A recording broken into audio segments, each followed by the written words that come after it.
ஒரு பெண் என்றும் அவள் கணவன், அவள் மகன், அவள் தந்தையை சார்ந்து இருப்பது கிடையாது. ஆனால் ஆண்களின் வாழ்க்கையில் ஒரு மனைவி, ஒரு மகள், ஒரு தாயின் ரூபத்தில் சுகம், அன்பு மற்றும் தாய் பாசத்தை அளிக்கிறாள்.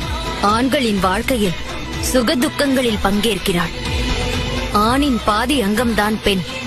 அதை நீங்கள் தான் புரிந்து கொள்ள வேண்டும். ஒருவேளை ஆண்மை சக்தியின் அடையாளம் என்றால் இந்த இயற்கை பெண் சக்தியின் அடையாளமாகும். உங்களுக்கு தெரியாதது எதுவும் இல்லை முனிவரே. ஆண் மற்றும் சக்தியின் இணைப்பால்தான், இரண்டிற்கும் உள்ள சமநிலையால்தான் இந்த உலகில் சமநிலை சாத்தியமாகிறது. அதனால்தான் ஒருவர் இன்றி இன்னொருவரின் அடையாளம் முழுமை பெறாது. ஆணும் இயற்கையும் ஒருவரை ஒருவர் முழுமைப்படுத்துபவர்கள். அதனால் அவர்கள் இருவருக்கும் சமமான மரியாதை கிடைத்தாக வேண்டும்.